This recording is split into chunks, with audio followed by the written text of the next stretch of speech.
everyone, and welcome to this edition of FTT Chats. Today, we are delighted to be joined by Fergal Parkinson, who is a co-founder of TMT Analysis. Hello, how are you? Hi, Lisa. How are you doing? Very well, thank you. So, Fergal, can we kick off with you telling us a bit about TMT Analysis and what it is that you do? Absolutely. Lisa, TMT Analysis is a leading supplier of mobile numbering and device intelligence around the world. You may ask, why mobile numbers and mobile devices? Well, very simply, it's because everyone has one. And with the growth of mobile banking and mobile retail and even mobile food ordering, interacting with that audience via a mobile is becoming really, really important, whether that be via a one-time password that a bank sends you, or an SMS telling you that the lovely item of clothing that you've purchased online is about to be delivered, or your food is about to arrive. Interacting with your audiences via SMS is a really effective way to get their attention and get information to them as well. The second reason why we do what we do is the importance of mobile numbers.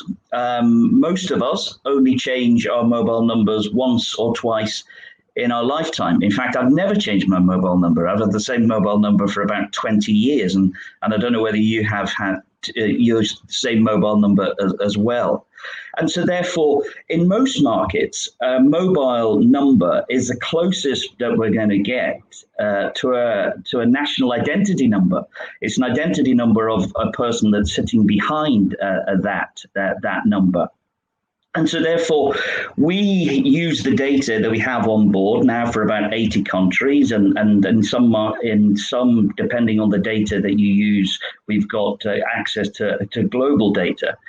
And we enable companies using that mobile number and using our device intelligence to not only route messages to you, but also using that mobile number as well as a way of authenticating and verifying who a person is, therefore providing an extra layer of security when you're onboarding or when you want to deliver some important information to someone, or even just verify, even where somebody is, for example, if you're a bank.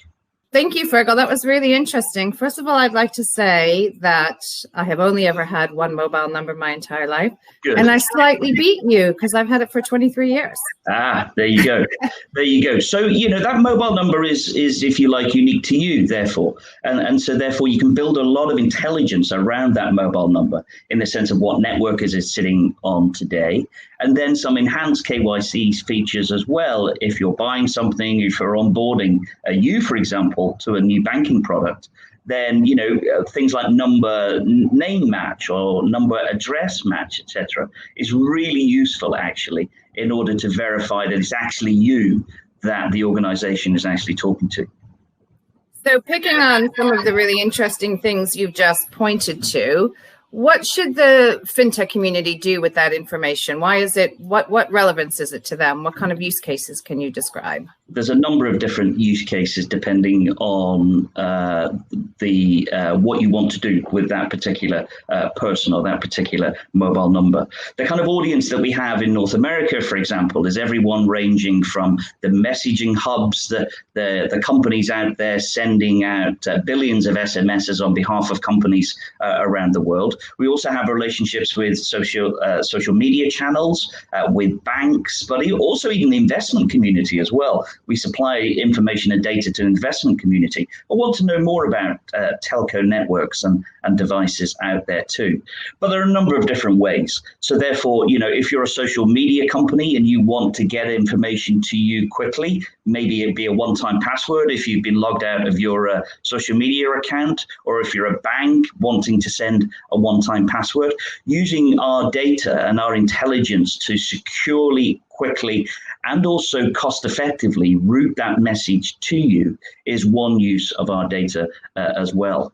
However, for fraud and verification and authentication, our verified product is really useful for organizations out there who need to just verify who you are, but also, verify often where you are.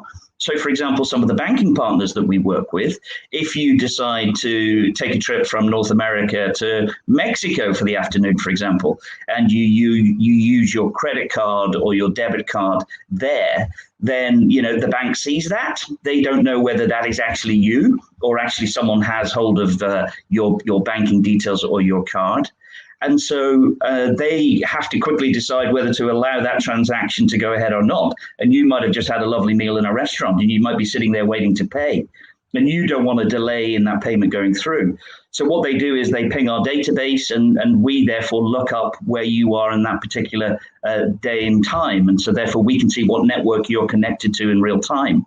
And so therefore we return that information to the bank to say, yes, we see that number. Yes, it's active. And in fact, it's connected to a Mexican network. And then they put 2 and 2 together and actually think, well, there's a good chance she actually is in Mexico. And they allow that transaction to take place. And that's all happening in milliseconds behind the scenes. And therefore, before you know it, the transaction's approved and you've paid for the lovely meal that you've got. But also when you're onboarding as well, just actually verifying that the number somebody is giving on an application form actually is a true number. It actually is a number. It actually exists.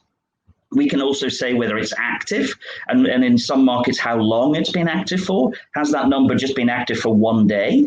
Or has it been active in your case for 23 years? And so therefore, you can build up a range of information and decisions based on that. Do you trust a number that's just been activated that morning, or do you trust a number that's been active for 23 years? And then beyond that, then a range of additional KYC features, such as, the history of that mobile number. Also, does it match the address that somebody's given? Does it match their age even that they're given, or even their name too? And we provide that information back to the companies that we work with, allowing them to make whatever decision they want to make on it. We don't make the decision on their behalf. We just supply the information and the intelligence back. And as you say, for someone like you that's had your mobile number for 23 years, you can actually build up a wide range of intelligence around that mobile number, just showing the kind of person that you are and the kind of history that you've had with that mobile number. Yeah, it's a really rich set of data when you think about it. And I know that you guys will be joining us at FTT Virtual North America on the 9th Indeed. Of September. I'm looking forward to it. And you've given us some great examples of presumably of partners you're already working with across North America. Yeah, absolutely. Working with a wide range of organizations, from message hubs to people delivering one-time passwords and SMS messages, to the social media channels, to banks, to credit card companies, and also to investment companies as well, to investors out there who want to understand more about the telephony networks, the mobile network operators, in terms of their customers and the kind of customers they have on board, but also devices as well, helping people understand which devices are in use. Did you know there's more than 57,000 types of devices in active use at any one time? And so therefore, helping people to understand what devices are out there, the technical capabilities of those devices. So, for example, if you're a social media channel and you're developing a new app or a new feature, you want to ensure that the devices that people are using actually can handle that technologically. But also the rollout of 5G as well. We can see in most markets just how many devices are actually 5G enabled. And that's a good snapshot on the success or the take-up, for example, of 5G. Yeah, that's really interesting, Fergal. Thank you. I look forward to hearing more about TMT analysis and the work that you're doing on the 9th of September. And yeah, great. Thanks again for joining us. Thank you, Lisa.